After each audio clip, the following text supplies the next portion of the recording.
This is the IBJ Podcast for the week of March the 4th, 2019. I'm Mason King. Good job of getting in the way by Mitchell. And now Watson Clever looking ball. for Starakov. Starakov left foot. Make it two for Eugene Starakov. What a hit. It is a brace for Eugene. It is a 2-0 advantage for the Indy 11.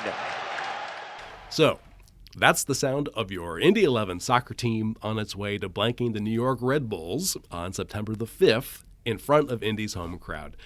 Now, one of the slightly disconcerting things that obviously you can't see in that clip, this being a podcast, is that they're playing on a football field. And we mean American football. The Indy 11 play in Lucas Oil Stadium, and the field is marked, as usual, for an NFL game. Now, the team would like, in the best of all possible worlds, to have its own stadium, and its majority owner, Ersal Ozdemir, has tried multiple times to get public financial backing to help build one. Among other things, a 20,000-seat stadium could help the team jump from the second-tier United Soccer League to Major League Soccer. But the road to the stadium funding has always gone through the Indiana legislature, and it has always hit a dead end. But this year could be different. Ozdemir has made his overall proposal much more intriguing, promising to build a massive development worth hundreds of millions of dollars around the stadium with office space, retail, apartments, a hotel, and lots of parking. The stadium itself would cost about $150 million, which would be funded in large part by tax revenue generated by that overall development. And a bill that was approved by the Indiana Senate last week would provide the funding, but with a major league caveat. And here to take our ball and run with it is IBJ's Anthony Schoettle, who has covered the business of sports in Indianapolis for about 2 decades. Anthony, good to see you. Good to see you and talk to all of our listeners out there. Thanks for having me. Sure. Well, I'm glad you're here. Now, explain to us, what is the caveat? But actually, it's caveats. There are a couple of things that need to happen here.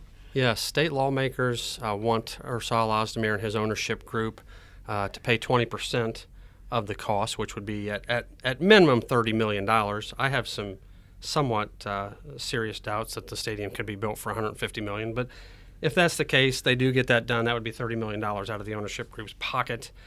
That should be pointed out. That money can be pulled out over time. They would add that to the bond. They wouldn't have to come up with $30 million up front. That would be paid over the course of the bond, a couple of decades or more. The biggest problem for Mr. Ozdemir and his ownership group is that they're going to need to come up with an MLS franchise within 3 years, which is a pretty big hurdle to clear.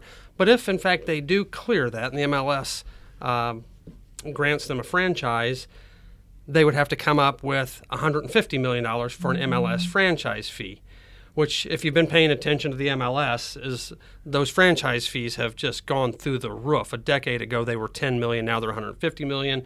Some people think in very short order they could be $200 million. So he could be faced with paying more than that. So, the MLS is not taking money on a payment plan either. So there are a couple of very serious hurdles. I do think, from the state lawmakers' standpoint of it, I think it was a smart move to put the MLS caveat in there because, Ersal wants the city, CIB, Capital Improvements Board, which owns the field house and Lucas Oil Stadium and the convention center, to own the soccer stadium. So they were going to be responsible for it at the end of the day. And if the team fails or the team doesn't generate enough money to pay for this thing, that's a serious issue. And I think having an MLS franchise gives it an exponentially better chance to make that stadium and that development work. This is going to be a super dumb question. Why doesn't the team just buy some land to build its own stadium? Money. So the ownership group, and Ersal has made 2 attempts to bolster the ownership group, is big money local guys, but they don't have the wherewithal, nor do they want to stick their neck out, quite frankly, I don't think, to fund that stadium themselves. That's one of the issues with this ownership group, and the MLS is very concerned about this, the financial wherewithal of this ownership group. Take a look at some of the people who are in the MLS, some people, and I'm talking about owners now, who have recently come into the MLS. It's a billionaires club now. It's not a millionaires club. We're talking about guys like Ron Burkle up in Sacramento has a net worth of $2 billion. Carl Lender, who has the franchise in Cincinnati, has a $2.3 billion net worth.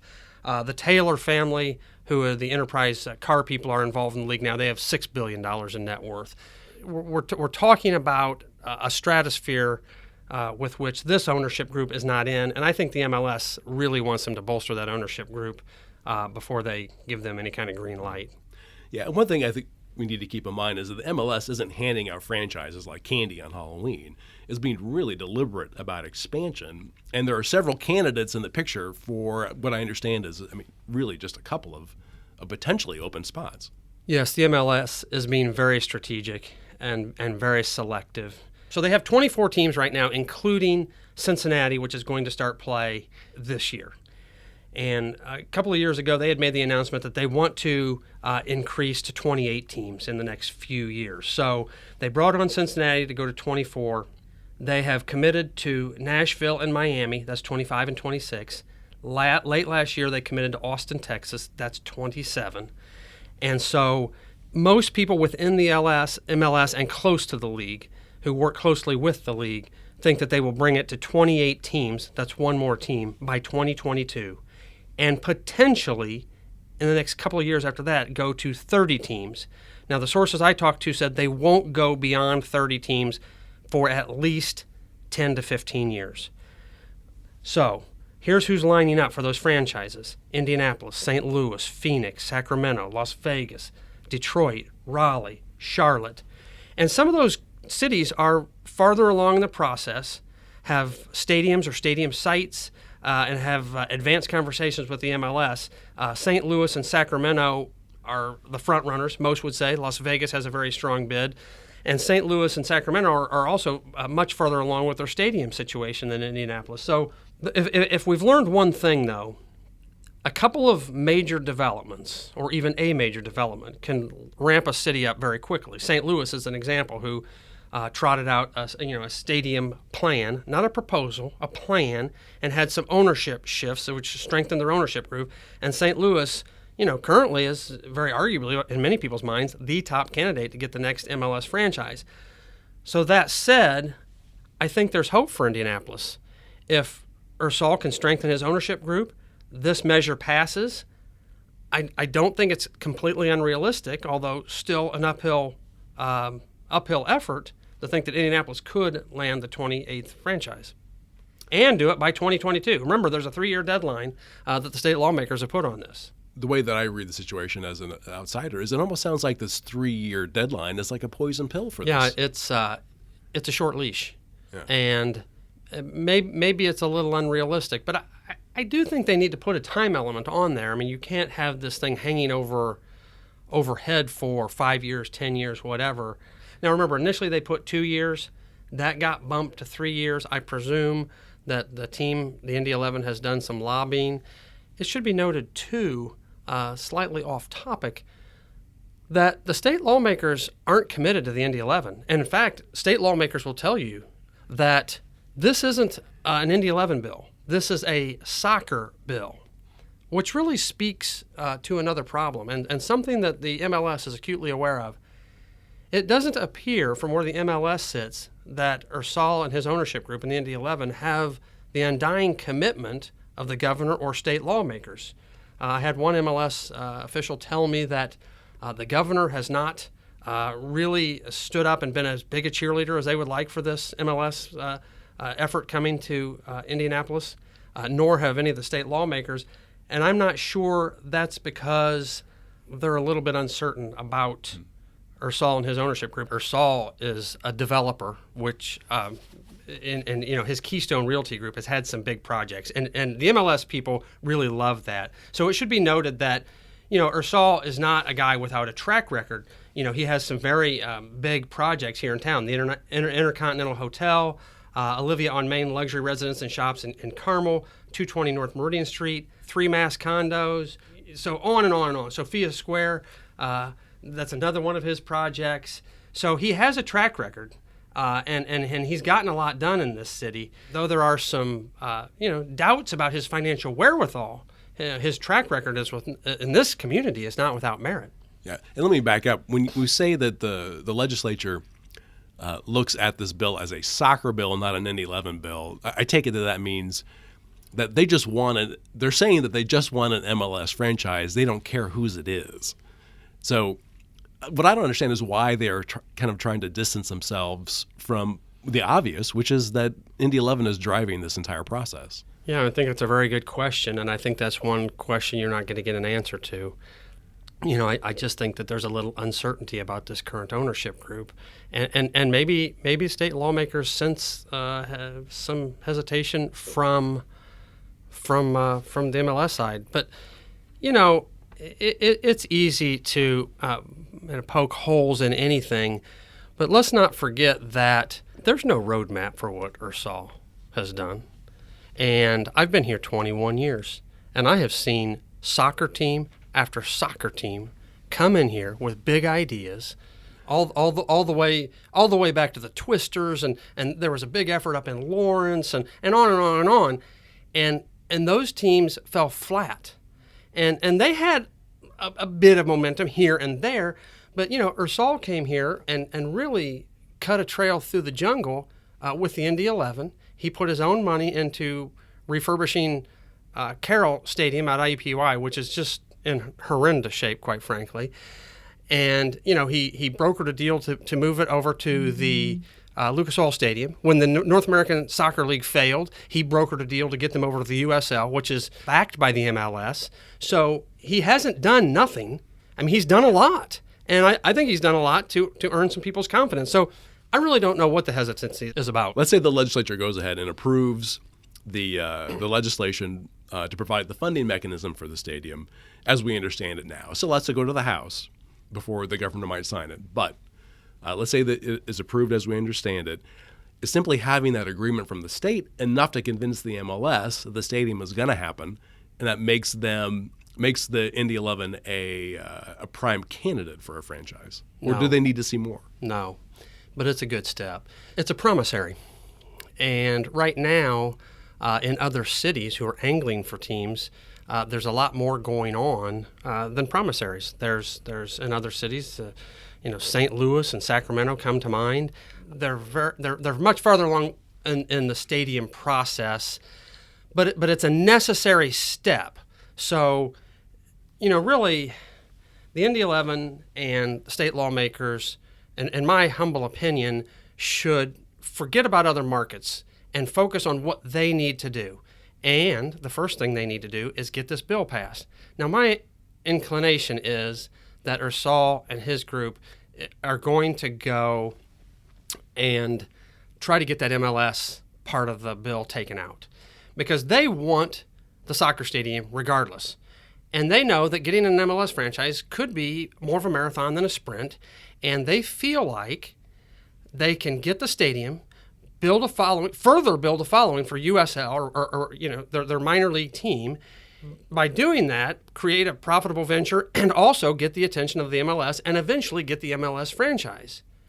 Ersal wants a stadium whether he has a USL team or an MLS team. And I understand that. He needs he really needs a stadium. If you've ever watched a game in Lucas Oil Stadium, it's not the greatest experience. It's adequate to a degree. But, he really, to maximize that team's revenue generation potential, he needs a soccer-specific stadium. So this is an absolutely necessary step that will help. And what about attendance? I know that Indy 11, I think, pretty typically gets 10,000, 11,000. Is that right? And the MLS is really more interested in almost twice that. That's a complicated question you ask. So let's talk about their attendance. They have been at or above 10,000 every year that they have been around. They were the stalwart among North American Soccer League teams. And they have been in the upper echelon of United Soccer League teams in their 1 year in the league. So the question is, will bringing an MLS franchise here increase the attendance by 50% to 100%? And opinions vary on that. Cincinnati has, sold thousands and thousands of season tickets since announcing that they were going from the USL to the MLS. So the names are much bigger. They do have guys. We haven't even talked about the cost of running an MLS franchise. So I can back into that a little bit in a way. Guys in the USL are $40,000 a year, $50,000 a year guys. Those are people in the USL, which is a step away from the MLS. people in the MLS are, some of them make $60,000, $70,000 a year, but a good many of them make $1 million plus a year. Some of them are making $4 and $5 and $6 million a year. So the talent level goes way, way up. And for soccer aficionados and for people, real fans of the sport, that means something. That means a lot. So is that enough, bringing in that much, that higher of a level player enough, and higher level players from visiting teams who are going to come in here enough to drive attendance? That's a good question that I don't think anybody has the answer to. Of course the 11 believe that they will, but it's just a belief. It's a hard thing to measure. It's a hard thing to know. Does Indianapolis, will this market react in the same way that Cincinnati did, or other towns where maybe St. Louis is a soccer mecca? Those are hard answers to come up with. Is that where it helps to be a billionaire?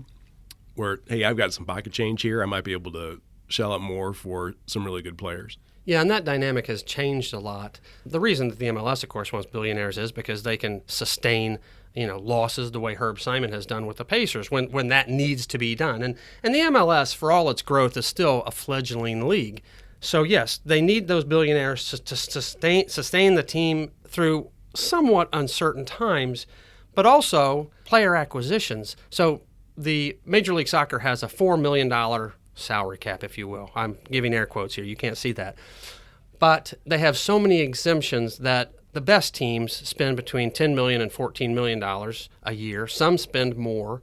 Toronto is spending, gobs of money for their payroll. And also, some of the billionaire owners like Arthur Blank have come in and begun acquiring players from other leagues. Now, this is an odd notion for U.S. sports fans. People in the NFL, people who watch the NFL or NBA, first of all, they have the premier players in those sports to begin with. It's important to remember that there's probably anywhere from 6 to 12 European and South American leagues who have better players than the MLS, and who are playing a higher level of soccer than the MLS. So what do you do if you want to go get the best players that you can? Well, you go fishing in South America or, in some cases, Europe. Mostly what the MLS teams are doing is buying out contracts and acquiring players from other leagues to the tunes of millions of dollars. So when we talk about the financial wherewithal of an owner, think about a $150 million franchise fee, at least $30 million for that stadium, or they're going to need a training complex. You can't have a major league team training up in Grand Park, which is what they're doing now. So there's another $50 million. You're talking about a player payroll of $15 million a year. It's not going down. It's only going to go up, right? So that's a lot of coin for a guy who's a successful developer, but he's not Arthur Blank or Enterprise Rent-A-Car or, some of those folks. So what's the one thing that the Indy 11 ownership group can do to give themselves the best chance of moving forward here? I'll give you 3 things they need to do. And the first thing they need to do is get that bill passed. Even if it has a 3-year caveat, get that bill passed. That shows a level of seriousness to the MLS. Second of all, they have to strengthen their ownership group. Third, they need to come up with that site. And that is maybe the boogeyman here that we haven't spoken about. Where is the stadium going to go? Ersal hasn't said. He won't say. We know he's talked to people up in Broad Ripple about Broad Ripple High School, which seems like a crazy idea to a lot of people because of access and a number of other problems, which to me is, shows a little bit of a level of desperation. I mean, if you're looking at that, I just don't think that's a plausible site. So he needs to get that site nailed down in a purchase agreement. I think if he got this bill passed, he got a site nailed down in a purchase agreement, and he added some ownership groups, I think it would be a dead heat race between Sacramento, St. Louis, and Indianapolis for that next MLS franchise. Anthony, thanks so much for your help. Happy to be here. My thanks again to Anthony for helping us get a handle on the Indy 11 situation.